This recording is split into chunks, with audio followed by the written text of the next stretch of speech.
Universal prayer. O hidden life, vibrant in every atom. O hidden light, shining in every creature. O hidden love, embracing all in oneness. May each who feels himself as one with thee know he is also one with every other. Anand lodge theosophical society की साप्ताहिक सभा में समस्त आत्मीय जनों का हार्दिक अभिवादन। मैं सुषमा श्रीवास्तव नव वर्ष में मंगल कामना करती हूँ कि प्रातःकाल के सूर्य की हर किरण आपके जीवन में प्रकाश, ऊर्जा और प्रेम की ऊष्मा भरे और आपके मन में विश्व कल्याण के भाव में और वृद्धि करे। आपको नव वर्ष की असीम शुभकामनाएं।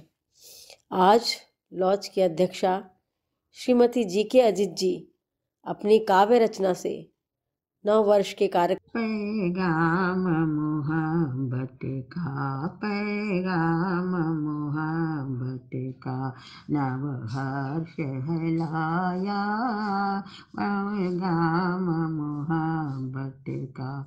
फूलों ने मुस्कुरा कर, शबनम ने झिलमिला कर, फूलों ने मुस्कुरा कर, शबनम ने झिलमिला कर, चिड़ियों ने चहचहा कर कुछ यूं कहा है सबसे, चिड़ियों ने चहचहा कर कुछ यूं कहा है सबसे, जागो नया सवेरा, नव हर्ष है लाया, पैगाम मोहब्बत का।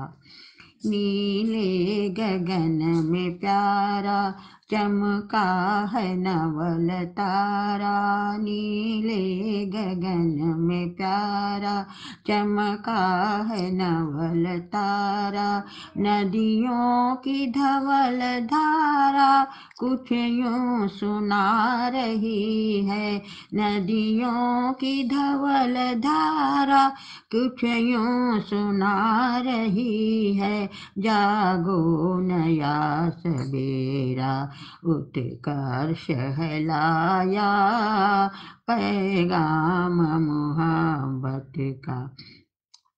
नव किरण का सबेरा, आनंद का बसेरा, नव किरण का सबेरा, आनंद का बसेरा, नव पवन का ये फेरा कुछ यूं बता रहा है, नव पवन का ये फेरा कुछ यूं बता रहा है, जागो नया सवेरा, नव स्पर्श है लाया, जागो नया सवेरा, नव स्पर्श है लाया, पैगाम मोहब्बत का, पैगाम मोहब्बत का, पैगाम मोहब्बत का।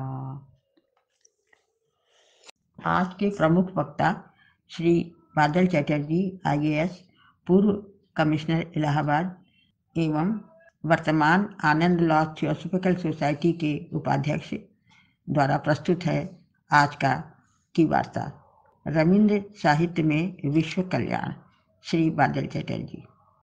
विश्व कवि रविंद्रनाथ ठाकुर एक ऐसे कथा शिल्पी हैं जिनके साहित्य का मूल आधार है मानव प्रेम और विश्व प्रेम।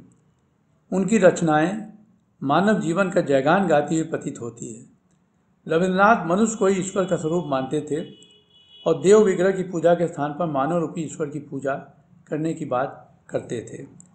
इस विशाल ब्रह्मांड में मनुष्य के रूप में जन्म पाकर वे अपने को धन्य मानते थे और इसके लिए वे ईश्वर के प्रति चिरकृतज्ञ थे, जैसा कि इस गीत की पंक्तियों से स्पष्ट होता है। भरा आसमान, सूर्य चंद्रमा, विश्वमय प्राण, इसी के बीच में मैंने है पाया मेरा स्थान, हूँ चकित और है जगे मेरे गान। जिस संवेदनशील व्यक्ति की सोच और मानसिक विस्तार इतनी विशाल हो, मानव कल्याण की भावना का तो उनके साहित्य में विद्यमान होना अनिवार्य ही माना जाए। उन्होंने अपनी विभिन्न रचनाओं जैसे कहानी, कविता, उपन्यास, निबंध, नाटक, नृत्य नाटिका, गीत और पत्रों के माध्यम से समाज और उनकी उन्नति के बारे में अपने विचार व्यक्त किए। आज जिस महिला सशक्तिकरण की हम इतनी चर्चा कर रहे हैं, कवि गुरु उस युग में ही महिला उत्थान के घोर पक्षपाती थे। नारी के पराधीनता, उनकी बंदी दशा, उनके मानवाधिकार का हनन, लैंगिक भेदभाव, पितृसत्ता का विरोध इत्यादि विषय पर उन्होंने लिखा। गोरा नामक उपन्यास में उन्होंने महिलाओं को मूल धारा में सम्मिलित करना, उन्हें केवल देवी या माँ बनाकर न रखा जाए का संदेश दिया है। नारी भी रक्त मांस की मानवी है, जिसमें सभी मानवीय भावनाएं और इच्छाएं हैं और समाज के प्रति उनके भी उत्तरदायित्व हैं। महिलाओं में भी स्वतंत्र सोच, आत्मविश्वास और व्यक्तिगतता है। समाप्ति नामक कहानी में मृण्मयी अपनी इच्छाओं के विरोध विवाह का विरोध करते हुए दिखाई देती है। उपन्यास तीर पत्र में नायिका मृणाल अपनी जेठानी की पितृमात्रहीन छोटी बहन बिंदु के अपमानजनक विवाह का विरोध करती है। इस विवाह के फलस्वरूप बिंदु आत्मदाह कर लेती है। बिंदु के प्रति हुए अन्याय के विरोध में मृणाल अपने पति का घर त्याग देती है। उपन्यास नष्ट नीर में नायिका चारू अपनी इच्छा और विलासाओं के अनुसार अपनी जीवन व्यतीत करने का निर्णय लेती है।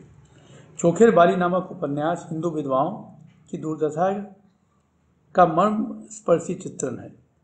उनमें भी अन्य महिलाओं की भांति एक स्वाभाविक जीवन जीने की इच्छा होती है, उनकी भी भावनाएं होती है, पर निष्ठुर समाज उन्हें इन सब से वंचित करके एकांकी और अपमानजनक जीवन जीने पर विवश कर देती है। इसमें उन्होंने नारी शिक्षा, बाल विवाह और परिवार के अंदर की कठिन व्यवस्था को दर्शाया है। नारी मनुष्योत्व नामक निबंध में उन्होंने नारी के आत्ममर्यादा और उनके मानवता की बात लिखी है।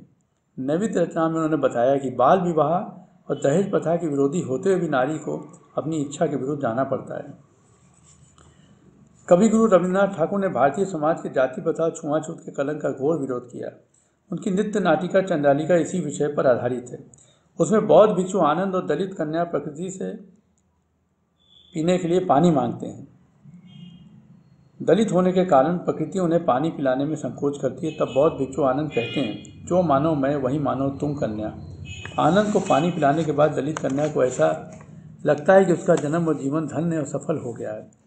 यहाँ ध्यान दिया जाए कि रविन्द्रनाथ ने दलित कन्या का नाम प्रकृति रखा है। प्रकृति अर्थात ईश्वर का ही रूप। रविन्द्रनाथ की मानवतावाद की ये बहुत बड़ी विशेषता है, ईश्वर, प्रकृति और मानव का मिलजुल कर एक हो जाना। अपनी एक कविता हेम और दुर्भागा देश में उन्होंने अस्पृश्यता पर तीव्र प्रहार किया है। वे कहते हैं कि हे मेरे अभागे देश, तुमने जिनका अपमान किया है उन्हीं के समान तुम भी अपमानित किए जाओगे। जिनको तुमने जीवन भर विभिन्न प्रकार से अपने नीचे दबा कर रखा, मृत्यु के बाद चिता के राख में तुम उनके समान हो जाओगे। शिक्षा के क्षेत्र में भी उनका जन कल्याणकारी अवदान अतुलनीय है। उनके शैक्षिक दर्शन का आधार है प्रकृतिवाद, मानवतावाद, सार्वभौमिकता और आदर्शवाद। शांति निकेतन और विश्व भारती विश्वविद्यालय की स्थापना उन्होंने इन्हीं सिद्धांतों के आधार पर किया था। उनका कहना था कि शैक्षिक संस्थाएं पिंजड़ा नहीं है जहाँ पर जीवंत दिमाग को पका पकाया खाना परोसा जाए। बच्चों के पास सक्रिय सचेतन मन है जो अपने आसपास के वातावरण से अपने आधार का जुगाड़ कर सकते हैं। वे कहते थे कि बच्चे यदि मंदिर से निकलकर बाहर धूल में खेलते हैं, ईश्वर भी उनके खेल देखते हैं और पुरोहित को भूल जाते हैं। शांति निकेतन में रविन्द्रनाथ ये चाहते थे कि शिक्षक के केवल शिक्षक नहीं बल्कि गुरु और परामर्शदाता भी होंगे और वे अपने छात्र छात्राओं के बौद्धिक, भावनात्मक और आध्यात्मिक उन्नति का प्रयास करेंगे। उनका मुख्य उद्देश्य था प्रकृति के प्रति प्रेम, स्वतंत्र सोच, अपनी भाषा में ज्ञान बांटना, जिससे अंत में भारतीय संस्कृति समृद्ध होगी। उनके ये विचार शिक्षा हेरफेर और शिक्षा मिलौन तथा अ पोएट्स स्कूल नामक निबंध में मिलता है। रविन्द्रनाथ जी ने अपने देश की गरीब जनता के आर्थिक उत्थान के विषय में गंभीर चिंतन किया था और ये विचार उनकी विभिन्न रचनाओं में परिलक्षित होता है। अपनी जमींदारी में उन्होंने गरीब ग्रामवासियों के लिए कई जन कल्याणकारी और क्रांतिकारी कदम उठाए थे। उन्होंने सहकारिता प्रणाली का प्रचलन किया, कम ब्याज दर पर ऋण दिलाने के लिए कालीग्राम कृषि बैंक स्थापित किया और अपने नोबेल पुरस्कार राशि में से 1,20,000 रुपये उक्त कृषि बैंक को पूंजी के रूप में दिया। इस प्रकार उन्होंने गरीब किसानों को महाजनों के शोषण से मुक्ति दिलाई। कहा जा सकता है कि उन्होंने वर्तमान के माइक्रो क्रेडिट सिस्टम का बीजारोपण किया था। वे हरित क्रांति के भी प्रणेता थे। उत्तम बीज, गहरी जुताई, उर्वरक का व्यवहार करना, धान के अलावा अन्य फसल लगाना जैसे मक्का अर्थात मॉडर्न मल्टी क्रॉपिंग सिस्टम के लिए उन्होंने किसानों को प्रेरित किया। किसानों के लिए अमेरिका से मक्के के बीज मंगवाए थे और ये प्रयोग उन्होंने परियोजना के रूप में 600 गाँव में किया था। एक कविता ओरा काच कौरे जो 1941 में लिखा था में किसानों के बारे में लिखा गया है। वे अपना काम करते हैं, वे नाव चलाते हैं, वे हल चलाते हैं, वे खेतों में बीज बोते हैं और सारे गांव और शहरों के कोने कोने तक जाते हैं। अपने एक निबंध में स्वदेशी समाज जो उन्होंने 1904 में लिखा, ग्रामीण विकास और निर्माण के विषय में अपने विचार रखे और ग्रामीण क्षेत्र में सहकारिता की धारणा को बहुत महत्व दिया है। रविन्द्रनाथ जी हर प्रकार के शोषण के विरोधी थे। सामान्य क्षति नामक कविता में उन्होंने गरीब असहाय जनता को न्याय दिलाने की बात बहुत ही प्रभावशाली ढंग से प्रस्तुत किया है। एक राज की रानी करुणा अपनी सखियों के साथ नदी में स्नान करने के पश्चात आग तापने के लिए गरीब ग्रामवासियों के झोपड़े जला देने का आदेश देती है।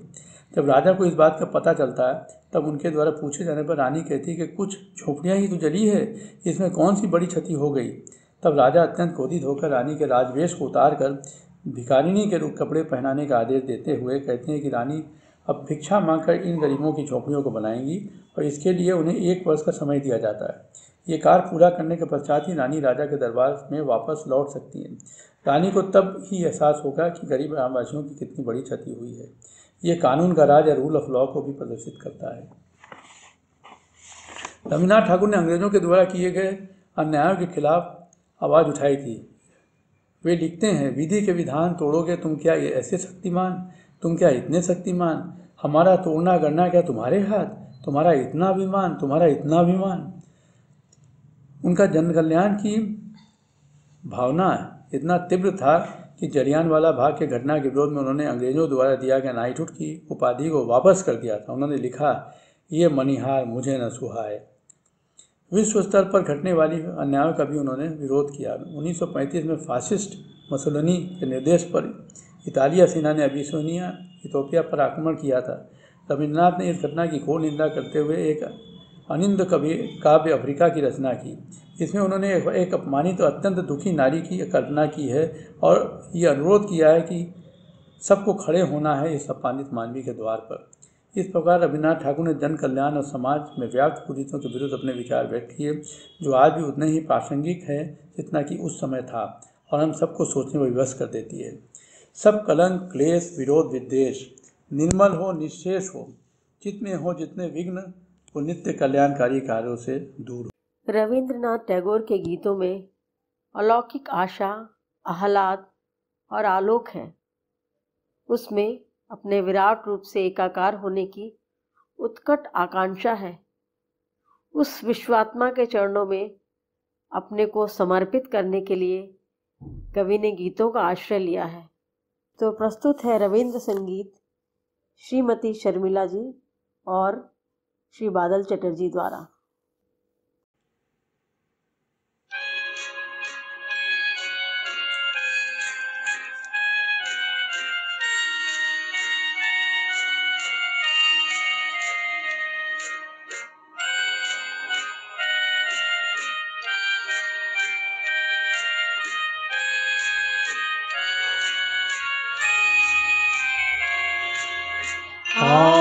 आनंद लोके मंगलालोके विराजे सत्य सुंदर। आनंद लोके मंगलालोके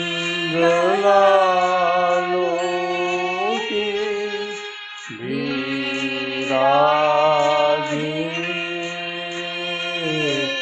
सत्य सुंदर।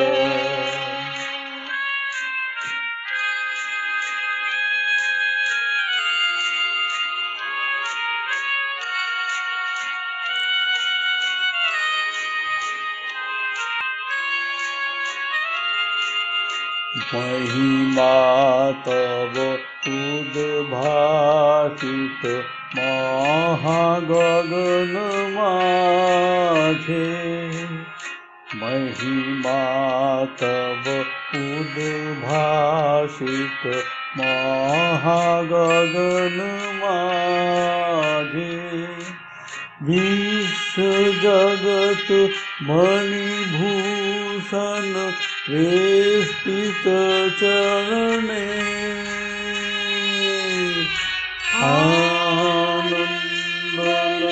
आनंदलोके मंगलालोके विराजे सत्य सुंदर।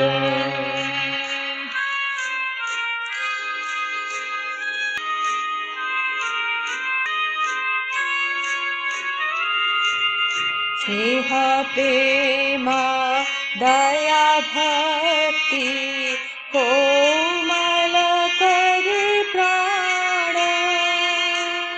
स्नेह प्रेम दया भक्ति कोमल करे प्राण कई सांत्वन करे वर्षण संताप हरणे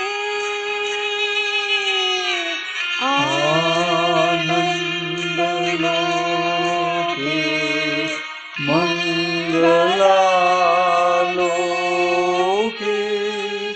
विराजे सत्य सुंदर। आनंदलोके मंगलालोके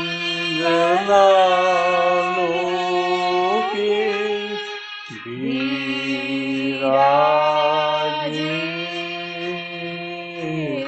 सत्य सुंदर।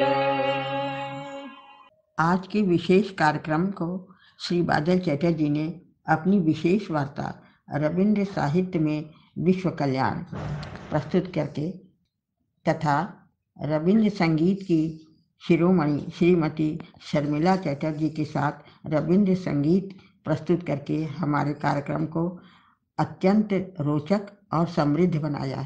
इसके लिए मैं अपनी ओर से और इन दोनों लोगों को अपने समस्त सदस्यों की ओर से, आनंद लॉज की ओर से, महिला धर्म लॉज की ओर से हार्दिक धन्यवाद देती हूँ। असतो मा सद्गमय सद्गमय तमसो मा ज्योतिर्गमय ज्योतिर्गमय